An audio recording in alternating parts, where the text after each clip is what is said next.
What's going on, my good people?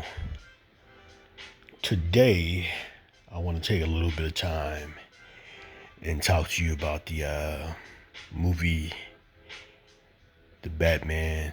This past weekend, I had an opportunity to go to the theater and watch it.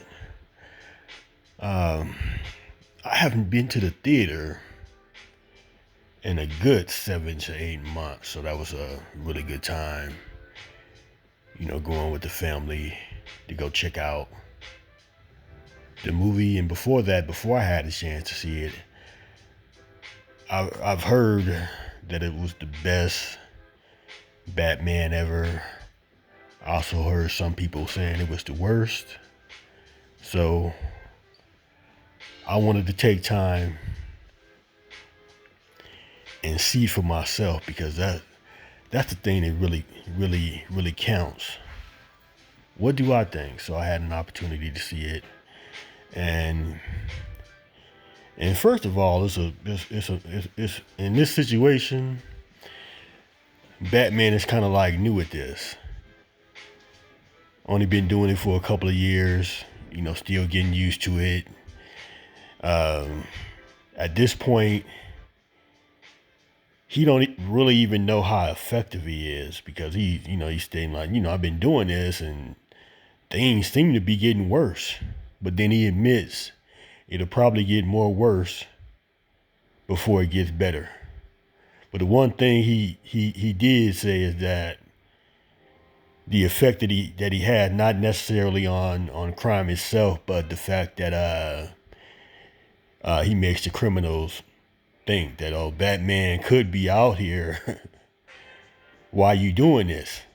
So he's in the back of their consciousness and stuff. Kind of like almost like well, it's definitely something that they're afraid of.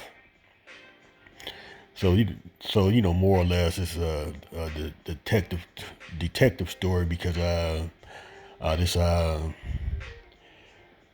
weird psycho killer guy, the Riddler, is going around killing prominent individuals, politicians, and police officers of Gotham City. And Batman is trying to figure out why is he doing this, first of all. And he sort of like plays the game with, the Riddler played the game, leaving little clues and stuff, riddles for them to solve, to figure out who's going to be next. So Batman is, trying to figure out, who is this guy exactly, and what is his total plan involves.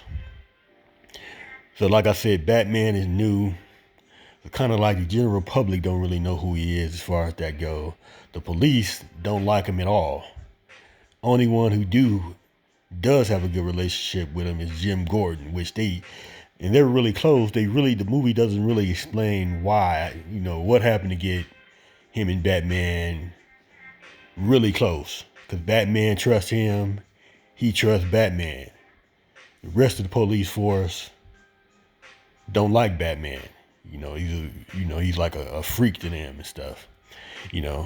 But the movie, even though it's 3 hours, I'll say this: the story moves well. Pacing is very good. That's the one thing I say. Dialogue is pretty good. I really don't get all into the screenplay, but it was nothing really that bothers me. It was really, to me, it was well done and placed very well.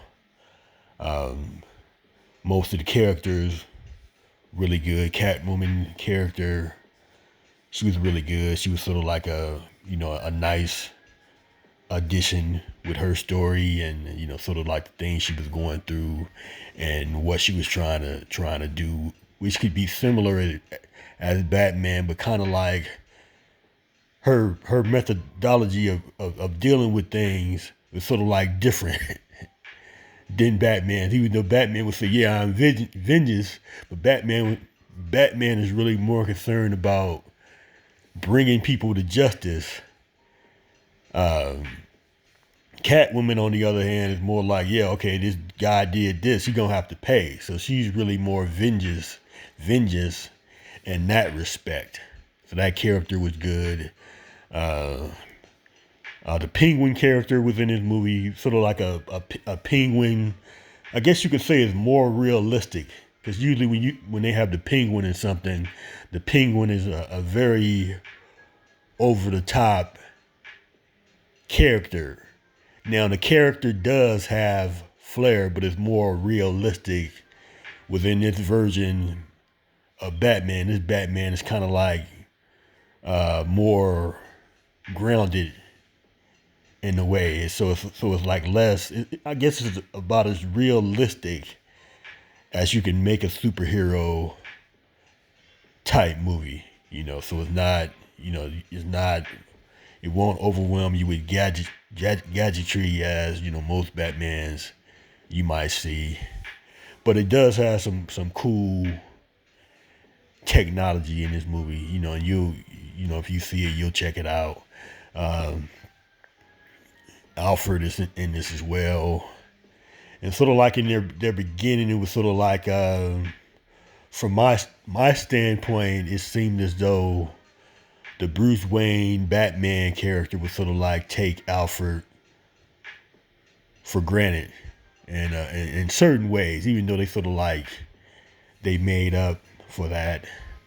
The Riddler villain was sort of like a different Riddler than you used to seeing. This is way more psychotic, less comical, as you may have seen Riddler in other versions and stuff. And they really keep that going well into the movie. Then kind of like towards the end, they sort of like, change it up. And, to me, I liked it better the way they handled him and presented his character before the change up, I guess, towards the end of the movie. But it was still a really good character, as far as that go. Now, would I say this is the best Batman ever? I say it's very good. My favorite Batman by far is still The Dark Knight, but I definitely rank this Batman ahead of the first two Batmans back in the day with Michael Keaton, as well as the other two with Val Kilmer and George Clooney. Yeah, I might put this one maybe right after the Dark Knight. So this might be my second favorite Batman out of all of the live action Batman movies. And like I said, you're in there for 3 hours, but it really don't feel like 3 hours because the story moves very well. They really don't have any points in a movie where they hit like a real dull phase,